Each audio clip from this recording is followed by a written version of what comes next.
গত 15.5 বছর অবাধ সুষ্ঠু নির্বাচন নিয়ে গলা ফাটিয়ে ফেললো, এখন আবার একটা একপেশি নির্বাচনে ক্ষমতায় যাওয়ার স্বপ্ন দেখছে। কোথায় অবাধ নির্বাচন, কোথায় সুষ্ঠু নির্বাচন? কিভাবে মানুষ আজকে ভোট দিবে যারা এতদিন নাকি ভোট দিতে পারেনি? আগের নির্বাচনের থেকে এই নির্বাচন কিভাবে আলাদা? কোনোভাবে আলাদা না। তখনও কিছু মানুষ ভোট দিতে পারেনি, যেহেতু বিএনপি আসেনি, এবং বিএনপি না আসাতে বিএনপি ভোটাররা ভোট দিতে পারে না, এখনো ভোট দিতে পারবে না। যে দলগুলোকে, যে মানুষগুলো ভোট দিতে চায় তাদেরকে যদি তারা ব্যালটে সেই দলগুলো না থাকে, সেই প্রতীক যদি না থাকে, তারা তো ভোট দিতে পারবে না। বরং তখন বিএনপি স্বেচ্ছায় আসে নাই, আমরা কোনো বাধা দেই নাই, এখন তারা জোর করে আটকে দিচ্ছে সবাইকে। এটা নাকি গণতন্ত্র। এবং তারপরেও খেয়াল করে দেখেন যে আওয়ামী লীগ নাই, জাতীয় পার্টি নাই, 14 দল নাই, কেউ নাই, তারপরে তারা কি করেছে দেখেন, চুরিটার কিভাবে করছে দেখেন। প্রায় 80% স্বতন্ত্র প্রার্থী তাদের মনোনয়ন বাতিল করে দিয়েছে, তাদেরকে পথের কাঁটা সরিয়ে দিয়েছে একেবারে চালাকি করে। এবং অনেক ক্ষেত্রে দেখা গেছে যে গ্রাউন্ডে স্বতন্ত্র প্রার্থীদের মনোনয়ন বাতিল করেছে, একই গ্রাউন্ডে বিএনপি এবং জামাতের প্রার্থীদের মনোনয়ন কিন্তু তারা বাতিল করেনি। তাহলে কি বোঝা যাচ্ছে? এখানে তো ইঞ্জিনিয়ারিং শুরু হয়ে গেছে। আওয়ামী লীগ কিন্তু নাই, জাতীয় পার্টি 14 দল নাই, নিজেরা আমরা আর মামুরা নির্বাচন, তারপরেও এই ঘটনা বোঝেন। এবং বেশিরভাগ জায়গায় বিএনপি যে স্বতন্ত্র প্রার্থী যারা আছে তাদের মনোনয়ন বাতিল করে তাদেরকে সরিয়ে দিচ্ছে। কারণ ওই নির্বাচনের যে কম্পিটিশন, এটাই তারা চায় না। তারা একবারে একটা কারচুপি নির্বাচন করে ক্ষমতায়। বাংলাদেশ এবং এই দেশে গণতন্ত্র তথা অবাধ ও সুষ্ঠু নির্বাচন, বাংলাদেশে কি আসলেই এটি পসিবল কিনা? কারণ আজকে বাংলাদেশের মানুষ এবং বিশেষ করে নতুন প্রজন্ম যেভাবে গণতন্ত্রকে সংজ্ঞায়িত করছে, সেটিও কিন্তু একটা ফ্যাসিস্টিক অটোক্রেটিক একটা সংজ্ঞা। তারা আওয়ামী লীগ সহ জাতীয় পার্টি এবং 14 দলের যে জোট আছে, যারা বাংলাদেশের 50% মানুষকে প্রতিনিধিত্ব করে, তাদেরকে পুরোপুরি নির্বাচনের বাইরে রেখে বলছে যে একটা সুন্দর নির্বাচন নাকি হচ্ছে। ইউনূস নিজেই বলছে বাংলাদেশের ইতিহাসে সবচেয়ে সুন্দর নির্বাচন হবে, এবং এরা বলছে বেহায়ার মতন যে বাংলাদেশের মানুষ আওয়ামী লীগের আমলে 15.5 বছর ভোট দেওয়ার সুযোগ পায়নি, এখন পাবে। এই নির্বাচনটা কিভাবে আলাদা, এটা আমি একটু বুঝতে চাই। আওয়ামী লীগের আমলে নির্বাচনগুলোতে বিএনপি আসেনি, সেইগুলো যদি সমালোচিত হতে পারে, তাহলে আজকের এই নির্বাচন কি করে আলাদা হচ্ছে? আজকে তো বরং আওয়ামী লীগকে জোর করে ব্যান করা হয়েছে, নিষিদ্ধ করা হয়েছে। জাতীয় পার্টিকে জোর করে আসতে দেয়া হচ্ছে না, 14 দলের কাউকে এই নির্বাচনে আসতে দেয়া হচ্ছে না। এই বাস্তবতা তো আওয়ামী লীগের সময় ছিল না। যারা আজকে বড় বড় দলগুলোকে নিষিদ্ধ করছে, জনগণকে ভোটাধিকার থেকে বঞ্চিত করছে, তারা বড় গলায় বলছে তারা নাকি একটা ভালো নির্বাচন করবে। এই যে নির্লজ্জ হিপোক্রেসি! অথচ এই মানুষগুলোই এতদিন গণতন্ত্র এবং অবাধ ও সুষ্ঠু নির্বাচনের জন্য চিল্লাচিল্লি করেছে। আপনি চিন্তা করে দেখেন, বিএনপি এবং তারেক রহমান মানুষের ভোটাধিকারের জন্য তাদের জান ফেটে গেছে, অথচ নির্লজ্জের মতো এখন একটা একপেশি নির্বাচনে ক্ষমতায় যাওয়ার স্বপ্ন দেখছে। আমি আগেই বলেছিলাম আপনাদের যদি মনে থাকে যে বিএনপি কখনোই অবাধ ও সুষ্ঠু নির্বাচন চায় না, এবং কখনো চায়নি, অতীতেও চায়নি। তারা যখনই সুযোগ পেয়েছে নির্বাচন চুরি করেছে। 91 সালে ক্ষমতায় আসার পরে মাগুরা নির্বাচন কারচুপির মাধ্যমে নির্বাচনে চুরির যে ইতিহাস, 91 পরবর্তীতে এটা বিএনপি শুরু করেছিল খালেদা জিয়ার নেতৃত্বে। এবং সেই মাগুরা নির্বাচন যদি চুরি না করা হতো, তাহলে কিন্তু বাংলাদেশে একটা ডেমোক্রেটিক প্রসেস চালু থাকতো, এমনকি তত্ত্বাবধায়ক সরকারও দরকার হতো না। কিন্তু ওই যে মাগুরা নির্বাচনের যে চুরি, অনেকে বলে এই মাগুরা নির্বাচন একটা চুরি করেছিল, এরপর আওয়ামী লীগ আরো অনেকগুলি নির্বাচনে কারচুপি করেছে। নো, কিন্তু মাগুরা নির্বাচনটা ছিল অরিজিনাল সিন, আদি পাপ। ওই পাপের ফলে পরবর্তীতে বাকি ঘটনাগুলি ঘটেছে, যেগুলো ঘটার প্রয়োজনই হতো না যদি বিএনপি 91 ক্ষমতায় এসে মাগুরার মতো একটি উপনির্বাচন চুরি না করতো এবং একটা ডেমোক্রেটিক ইলেকট্রাল প্রসেস যদি বজায় রাখতো, তাহলে বাংলাদেশে আজকে এই সমস্যায় তৈরি হতো না। তারপরে খেয়াল করে দেখুন, আওয়ামী লীগকে আন্দোলন সংগ্রাম করে তত্ত্বাবধায়ক সরকার আনতে হলো। সেই তত্ত্বাবধায়ক সরকারের মাধ্যমে নির্বাচিত হয়ে 2001 সালে এসে আবার এই বিএনপি 2006 এসে তত্ত্বাবধায়ক সরকারও নষ্ট করে দিল। তো তারা তো সবসময় ক্ষমতায় আসার জন্য চুরি কারচুপি যা কিছু করার তাই করার চেষ্টা করেছে। গত 15.5 বছর অবাধ সুষ্ঠু নির্বাচন নিয়ে গলা ফাটিয়ে ফেললো, এখন আবার একটা একপেশি নির্বাচনে ক্ষমতায় যাওয়ার স্বপ্ন দেখছে। কোথায় অবাধ নির্বাচন, কোথায় সুষ্ঠু নির্বাচন? কিভাবে মানুষ আজকে ভোট দিবে যারা এতদিন নাকি ভোট দিতে পারেনি? আগের নির্বাচনের থেকে এই নির্বাচন কিভাবে আলাদা? কোনোভাবে আলাদা না। তখনও কিছু মানুষ ভোট দিতে পারেনি, যেহেতু বিএনপি আসেনি, এবং বিএনপি না আসাতে বিএনপি ভোটাররা ভোট দিতে পারে না, এখনো ভোট দিতে পারবে না। যে দলগুলোকে, যে মানুষগুলো ভোট দিতে চায় তাদেরকে যদি তারা ব্যালটে সেই দলগুলো না থাকে, সেই প্রতীক যদি না থাকে, তারা তো ভোট দিতে পারবে না। বরং তখন বিএনপি স্বেচ্ছায় আসে নাই, আমরা কোনো বাধা দেই নাই, এখন তারা জোর করে আটকে দিচ্ছে সবাইকে। এটা নাকি গণতন্ত্র। এবং তারপরেও খেয়াল করে দেখেন যে আওয়ামী লীগ নাই, জাতীয় পার্টি নাই, 14 দল নাই, কেউ নাই, তারপরে তারা কি করেছে দেখেন, চুরিটার কিভাবে করছে দেখেন। প্রায় 80% স্বতন্ত্র প্রার্থী তাদের মনোনয়ন বাতিল করে দিয়েছে, তাদেরকে পথের কাঁটা সরিয়ে দিয়েছে একেবারে চালাকি করে। এবং অনেক ক্ষেত্রে দেখা গেছে যে গ্রাউন্ডে স্বতন্ত্র প্রার্থীদের মনোনয়ন বাতিল করেছে, একই গ্রাউন্ডে বিএনপি এবং জামাতের প্রার্থীদের মনোনয়ন কিন্তু তারা বাতিল করেনি। তাহলে কি বোঝা যাচ্ছে? এখানে তো ইঞ্জিনিয়ারিং শুরু হয়ে গেছে।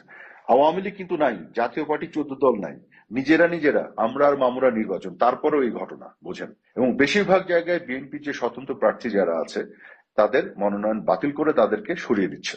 কারণ ওই নির্বাচনের যে কম্পিটিশন, এটাই তারা চায় না। তারা একবারে একটা কারচুপি নির্বাচন করে ক্ষমতায় যেতে চায়, যেটা আমি সবসময় বলেছি। এরা নির্বাচনের কথা বলে কিন্তু এরা অবাধ ও সুষ্ঠু নির্বাচন, গণতন্ত্র চায় না, এরা শুধু ক্ষমতায় যেতে চায়। এবং বিএনপি এবং জামাতের ঋণ খেলাফি যারা বড় বড় হেভিওয়েট প্রার্থী, তাদেরকে পাশ করিয়ে দিচ্ছে, মনোনয়ন তাদের ঠিকই শুদ্ধ হয়ে যাচ্ছে, কোনো অসুবিধা হচ্ছে না। তো এই ধরনের নির্লজ্জ যে ঘটনাগুলি তারা ঘটাচ্ছে, বাংলাদেশের ইতিহাস ভুলে গেলে চলবে না। 91 পরে খালেদা জিয়া নির্বাচন কারচুপি করেছিল, 96 এর পরে শেখ হাসিনা 5 বছর ক্ষমতায় থাকার পরে শান্তিপূর্ণভাবে ক্ষমতা হস্তান্তর করেছিলেন। বাংলাদেশের ইতিহাসে কোন রাজনৈতিক নেতা যদি শান্তিপূর্ণভাবে ক্ষমতা হস্তান্তর করে থাকেন গণতন্ত্র এবং নির্বাচনের প্রতি শ্রদ্ধা দেখে, সেটি শেখ হাসিনা একমাত্র করেছিলেন। খালেদা জিয়া তার জীবদ্দশায় কখনোই করেনি, প্রত্যেকবার জোর করে তাকে ক্ষমতা থেকে নামাতে হয়েছিল। এটা সত্য বাস্তবতা, এই সত্য অস্বীকার করা যাবে না। আর 15.5 বছরে আমাদের আমলে যাই হয়েছে, এখানে আমি বলবো না যে এখানে আমাদের কোনো দোষ ছিল না, অনেক ক্ষেত্রে আমাদেরও দোষ ছিল, আমাদের সেই দোষগুলো মেনে নিতে হবে। কিন্তু বিএনপি এবং জামাতের পক্ষ থেকে, বিশেষ করে বিএনপির পক্ষ থেকে যে নন কোঅপারেশন, সেটাও প্রচন্ড ভাবে দায়ী। এবং তার আগে আপনাকে খেয়াল করতে হবে, 2004 সালের 21শে আগস্ট তারা যখন গ্রেনেড মেরে বঙ্গবন্ধু কন্যা শেখ হাসিনাকে হত্যা করতে চেয়েছিল, তারপরে তো রাজনীতির সব ইকুয়েশন বদলে গেল, অঙ্ক বদলে গেল। সে অঙ্ক তো বদলেছে তারাই। 2004 সালে শেখ হাসিনাকে হত্যা করতে চেয়েছিল, ব্যর্থ হয়েছে, কিন্তু আওয়ামী লীগের 24 জন নেতাকর্মীকে তারা হত্যা করেছে, 500 জনের উপর নেতাকর্মীকে আহত করেছে। এবং 2006 সালে এসে আবার তত্ত্বাবধায়ক সরকারের ভিতরেই ইঞ্জিনিয়ারিং করে আবার ক্ষমতায় থাকতে চেয়েছে, যে কারণে 111 আসতে বাধ্য হয়েছিল। তো এই তো বিএনপির চরিত্র। এরা নাকি গণতন্ত্রের পক্ষে, এরা নাকি অবাধ ও সুষ্ঠু নির্বাচনের পক্ষে। এবং আমাদের সুশীল সমাজ যেগুলো আছে, অদ্ভুত ক্যারেক্টার। আমি যখন নির্বাচন করলাম আমার প্রথম উপনির্বাচনে, 11th পার্লামেন্ট, যেটা 28,802 ভোট পেয়েছিলাম, প্রত্যেকটি ভোট আমার ছাকা জেনুইন ভোট। যদি কারচুপি করার কোনো সুযোগ নিতাম তাহলে তো 60,000, 70,000, 1 লক্ষ ভোট আমি নিয়ে আসতে পারতাম। যেহেতু উপনির্বাচন ছিল, 5 মাসের জন্য মানুষের আগ্রহ কম ছিল, এবং আমার প্রতিপক্ষ হিসেবে আমি চেয়েছিলাম একটা শক্ত প্রতিপক্ষ থাকুক। এটা তো আমার হাতে না, শক্ত কোনো প্রতিপক্ষ ছিল না। আমার আমার আশা ছিল যে বিএনপি বা তাদের বড় কোনো প্রার্থী তারা থাকুক, কন্টেস্ট ইলেকশন করব, যান প্রাণ দিয়ে শ্রম দিয়ে করবো, এবং সেই সঠিক ভালো ইলেকশনে পরাজিত হলেও আমি মনে করি সেটা অনারেবল। কারণ সেটা তো আমি চেয়েছিলাম সবসময়, কিন্তু সেটা আমি পাইনি, এটা আমার আমার হাতে ছিল না। কিন্তু যতটুকু আমি পেয়েছি আমার সক্ষমতার মধ্যে আমি একটা ভালো ইলেকশন করার চেষ্টা করেছি। সুশীল সমাজে একটা ব্যক্তি এটার প্রশংসা করেছে, সাপোর্ট করেছে? আমার এই ইলেকশনকে নিয়ে বিভিন্ন ধরনের অপপ্রচার, মিথ্যাচার এগুলো করে গেছে। চিন্তা করে দেখেন, আমি আমার সেই নির্বাচনে আমার প্রতিপক্ষ কারো বিপক্ষে একটি কটু কথা বলেছি? রেকর্ড দেখেন তো। শিষ্টাচারের কথা বলে, রাজনৈতিক কালচারের কথা বলে, কই আমি তো সেটা প্রতিপালন করেছি। কোথাও তো এক টুকরো প্রশংসা পাইনি সেটার জন্য।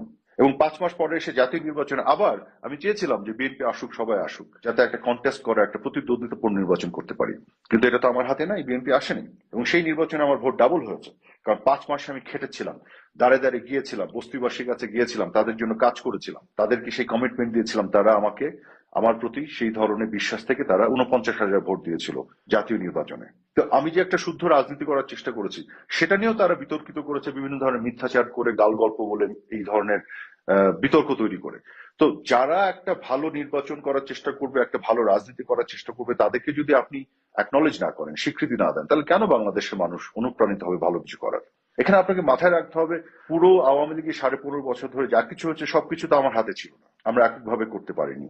আমরা যতটুকু আমাদের হাতে ছিল আমরা করতে পেরেছি, আমরা সর্বোচ্চটা শুদ্ধভাবে করার চেষ্টা করেছি। আর আওয়ামী লীগকে আজকে বলা হয় নির্বাচন নিয়ে দোষ দেওয়া হয়, শেখ হাসিনাকে দোষ দেওয়া হয়, যে নেত্রী, একমাত্র নেত্রী যিনি শান্তিপূর্ণভাবে ক্ষমতা হস্তান্তর করার রেকর্ড আছে। আর বিএনপির রেকর্ড হচ্ছে আমাদের এই 15.5 বছর আগেও ইলেকশন চুরি করার, এখনো ইলেকশন চুরি করছে। আমি যে উদাহরণগুলো দিলাম, একপেশে নির্বাচন করে ক্ষমতায় যাওয়ার স্বপ্ন দেখছে এবং বলছে এটা নাকি ভালো নির্বাচন।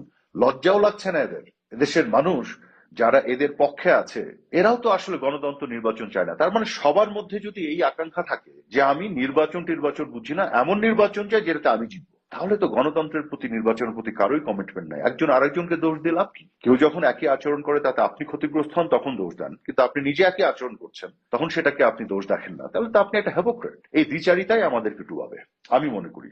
এই কারণে আমাদের দেশে গণতন্ত্র এবং অবাধ ও সুষ্ঠু নির্বাচনের পরিবেশ তৈরি করা মুশকিল, কারণ এটা কেউ চায় না, মুখে বলে সবাই। এই যে সুশীল সমাজে যারা মানে মুখে ফেনা তুলে ফেলতো যে কন্টেস্ট হচ্ছে না, নির্বাচনের প্রতিদ্বন্দ্বিতা নাই, নির্বাচন মানে কি সংজ্ঞা দিয়ে জাতিকে একবার লেকচার দিত যে নির্বাচন মানে প্রতিদ্বন্দ্বিতা হবে, সবাই পার্টিসিপেট করবে, অংশগ্রহণ করবে, তাহলে না নির্বাচন।